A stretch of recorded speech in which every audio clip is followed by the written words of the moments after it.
classes provided by St. Michael's Academy. So in this video, I am going to start chapter 3 of class 4, Windows operating system. So in this chapter, we all are going to study Windows and operating system, tasks that can be done with Windows operating system, and third, working with files and folders. So let's get started with first topic, Windows and operating system. So when you switch on the computer, what you see, a screen appears in front of you, and with the help of mouse, you can move anywhere on the screen. You can listen to music, watch some videos, play some games, or even you can draw pictures in the computer. So what is helping you to do all these tasks? Well, the program behind handling all these tasks is operating system, and in short it is called OS. So how does the operating system helps? So we will see later how does operating system helps. So now we will see what is operating system. So the operating system is a special program that not only processes but also controls and manages the computer hardware as well as software. Now we will see how does an operating system helps.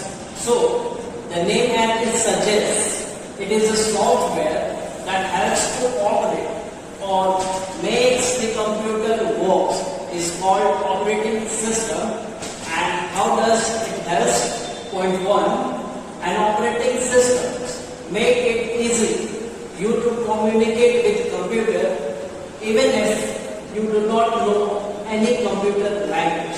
So the OS helps us to communicate with computer even we do not know the language of computer. We can easily communicate, or in other way you can say you can do any task with the computer, as OS helps us to do the things very easily with computer. Second point, it manages and helps to perform all the tasks while hiding all the unnecessary details of hardware and other resources. So operating systems helps to perform all the tasks and it hides unnecessary information of the, just like details of hardware and other resources. Third one, it is the core software that controls the input, output, storage and processing. And fourth one, the operating system. It uses password and such other techniques to prevent others from using your data and programs. The operating system helps us in detecting the errors and send message and help them in correcting them. Now we will see different types of operating system. So based on tasks, there are two types of operating system. First, single user operating system, and second, multi-user operating system. So first one, single user operating system. So it allows only one user to make use of computer at any given point of time. So it is commonly seen as personal computer and handheld computers. So you can single user operating system can be seen in laptops, computers, and only one person can use the single user operating system at any given point of time. So the example of single user operating system is MS-DOS, Windows, Apple Mac. Now the second, multi-user operating system. So it allows different users on different computers to access a single system with one operating system. The users are connected through the network and they share some devices such as printer. So the multi-user operating systems can be used in mainframe computers and such other types of machine. So the example of multi-user operating system are Unix and Linux. Now we will see command line interface and graphical user interface. So you can control your computer with its interface. So there are two types of interface through which you can interact with your computer and can control your computer. So the first one is command line interface and the second one is graphical user interface. So first we will see command line interface.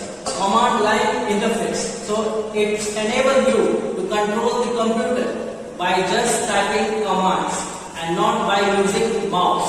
So it occupies less space and easy to function when you know the commands, and it is mostly used by professionals. An example of command line interface is MS-DOS. The full form is Microsoft Disk Operating System.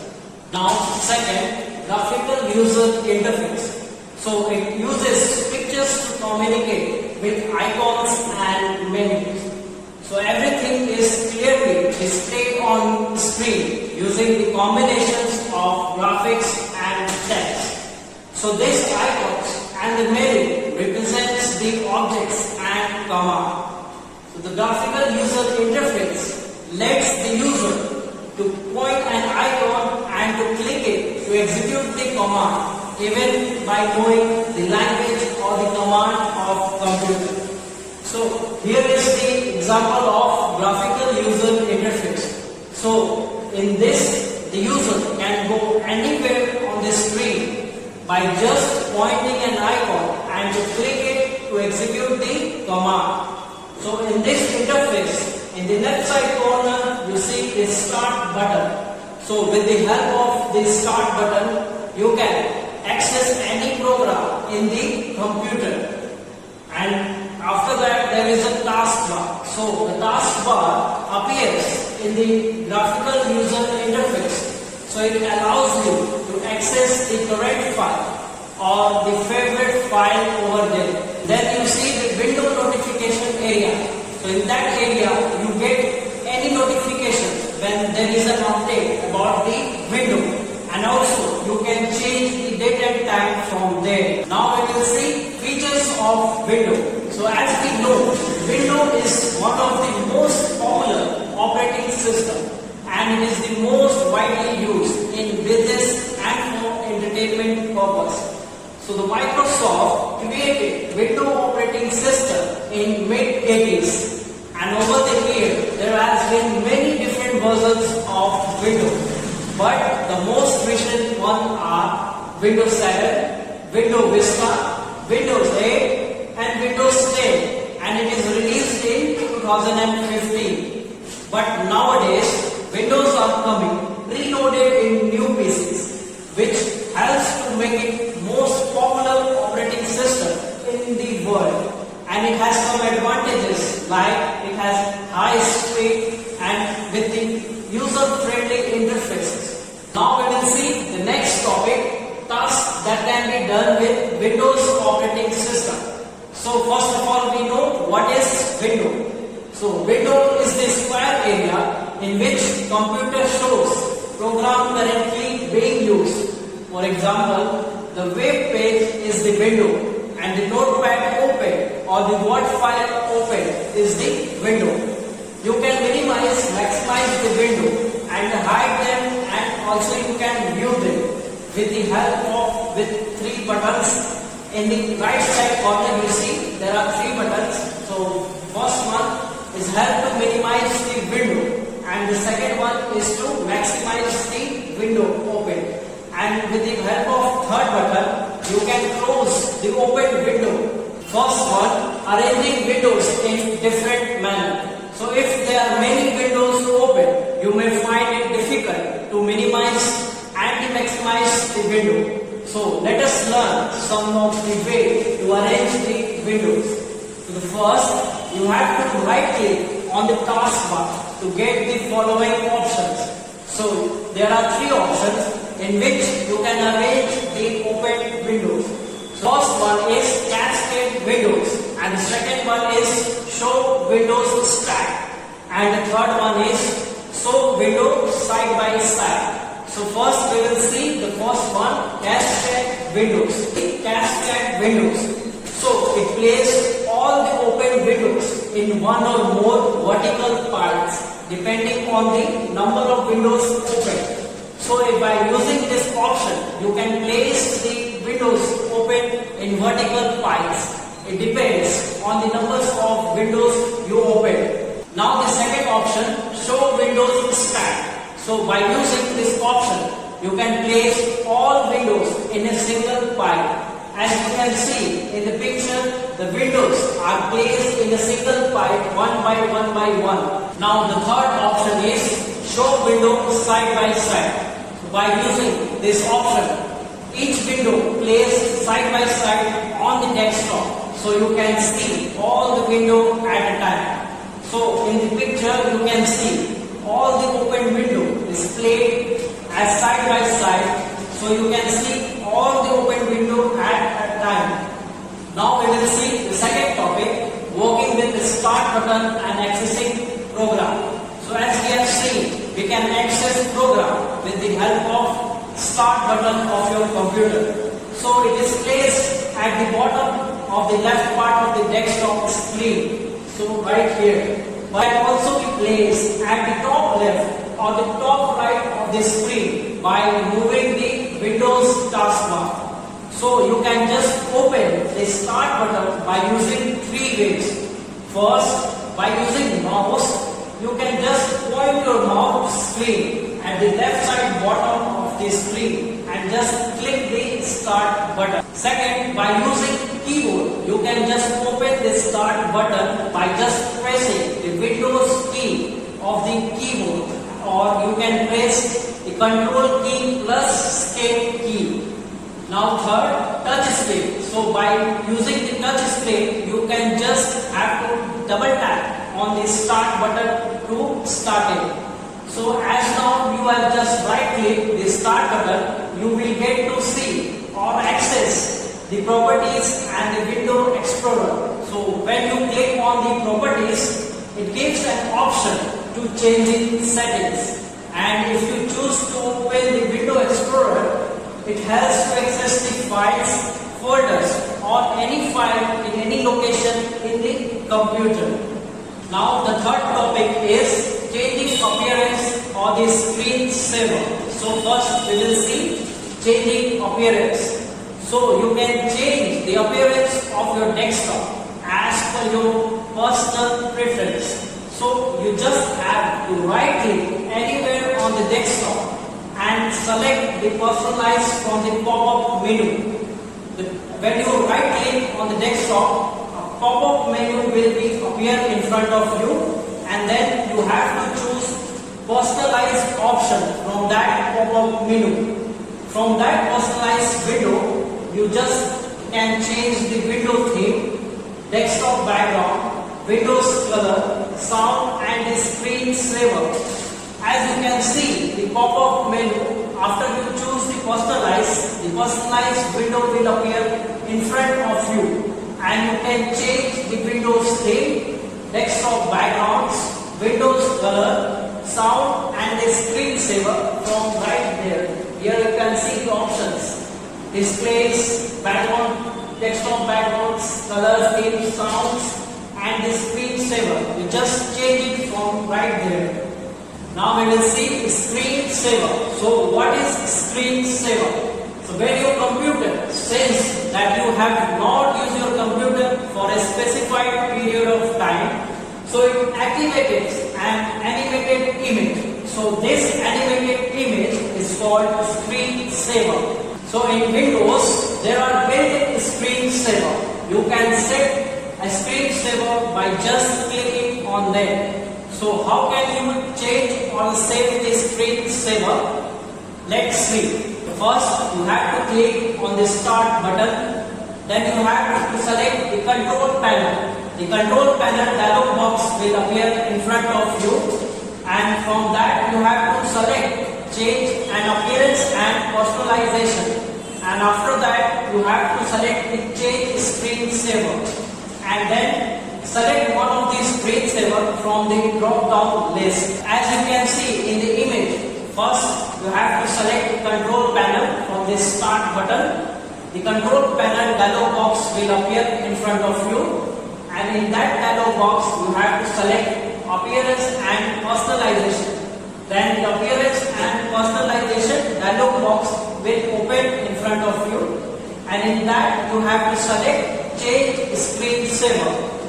The change screensaver dialog box will open in front of you, and from that you can select the screensaver from the drop down list and can change the screensaver.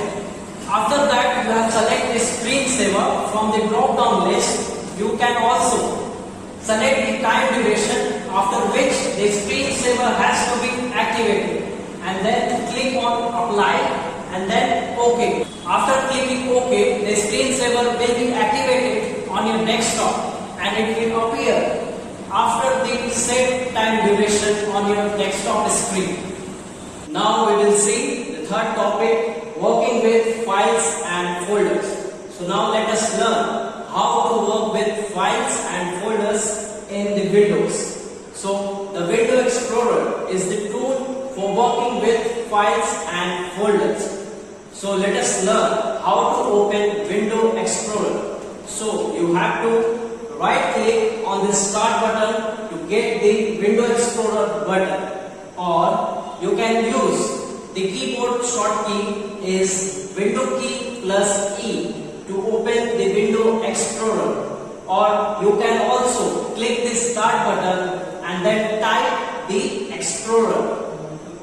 After that you click on the start button and then type the Explorer. Explorer window will open in front of you, and the Explorer window has the following four components.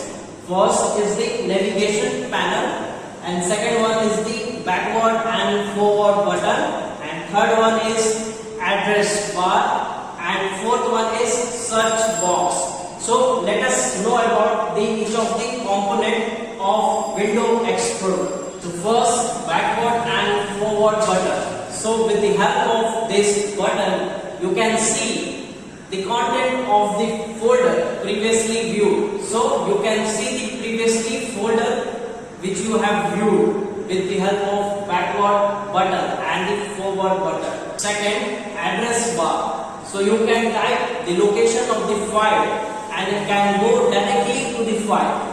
And the file should not be in the same folder where you are in searching, but it should be in the different location in the computer. Now third, search box. So with the help of the search box, you can search the files in the computer, or while typing the name in the search box, the computer will start searching the file in the current folders or in its subfolders, and it will match the file and displays what you have searched in the search box. Now fourth, navigation panel. So it shows the folders such as favorites, library, home group, computer and network. So with the help of this navigation panel, you can go to the different folders such as favorites, library, home group, computers and networks. So now let us look at some of the important tasks you can do with files and folders. So first, how to access or open the files and folders. So let us see how to open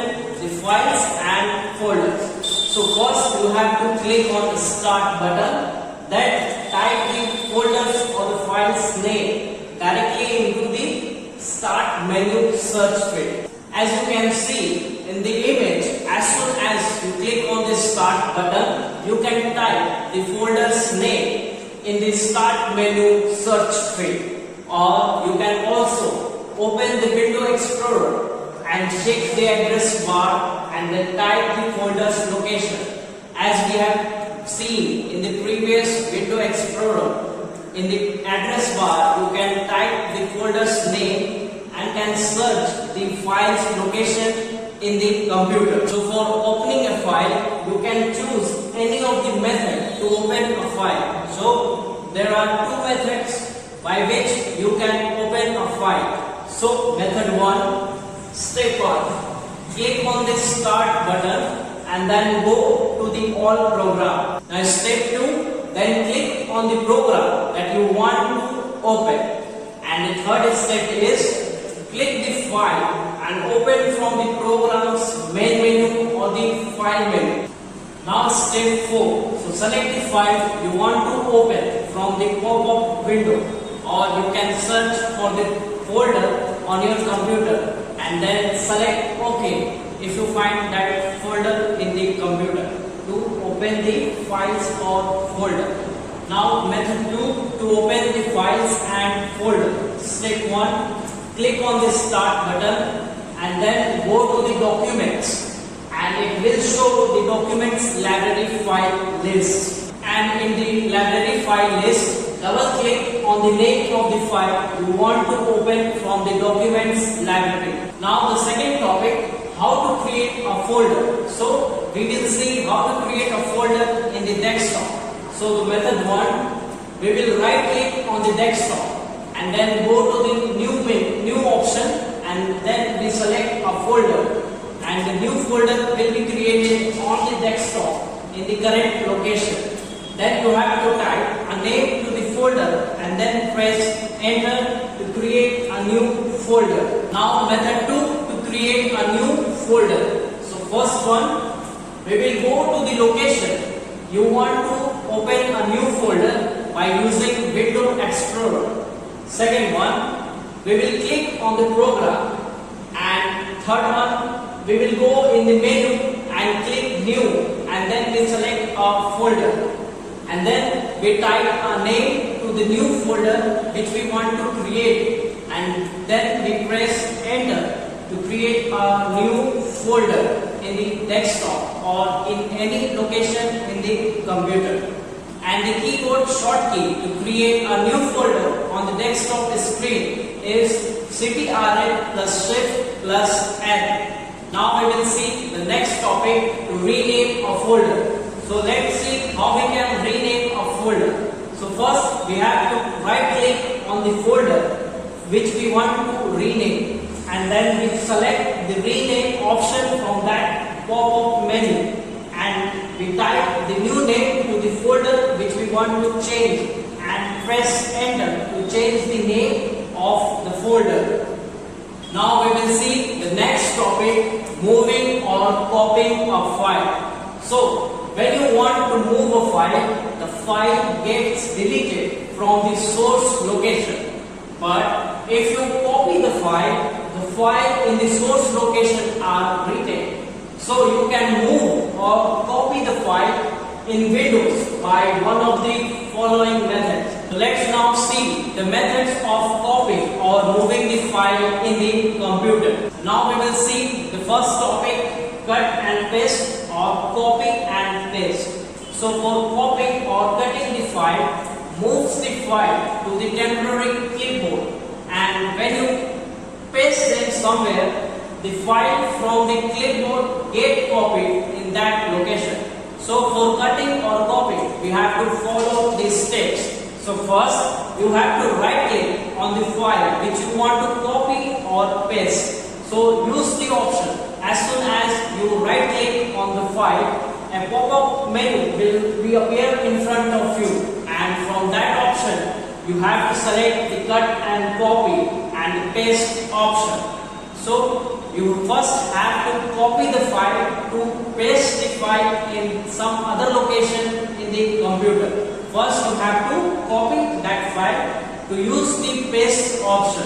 If we want to move the file from the file menu, we have to follow the following steps. So the first step is we have to click on the file which we want to move and select it. Second step, we have to press the Alt key or the F10 function key from the keyboard to open the file menu. Third step, we will click edit and then cut, or we have to copy, we will click on edit and then use the copy option. Step 4, we have to go to the location where we want to move the file.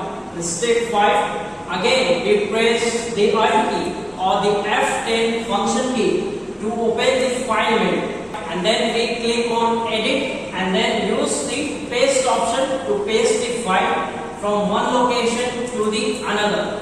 And the keyboard shortkey for copying, pasting and cutting are: for cut we have the keyboard shortkey is CTRL plus X, and for the copy option the keyboard shortkey is CTRL plus C, and for the paste we have the keyboard shortkey is CTRL plus V. Now we will see the next method of copying or moving the file is drag and drop. So first we have to open the windows from which we have to move or copy the file. So first keep both the windows. Open the windows where you want to move or copy the file, and the windows where you want to paste them. So we have to open both the windows from where we are copying the file and from where we are pasting the file. So the two of windows should be opened together at the same point. Second, select the file you want to move or copy. And the third step, we will right click mouse button and press it down and hold it with the file and drag and drop the file to the folder where we want to move the file from one location to the another location. We use the drag and drop method to copy or move the file from one window to the another window or from one location to another location. Till now we had studied Windows and operating system, tasks that can be done with operating system, and working with files and folders. So I hope you all had understood the topics. So do the exercise of this chapter as homework, and in the next video I will be solving the exercise of this chapter. So stay tuned for the next video. Thank you so much.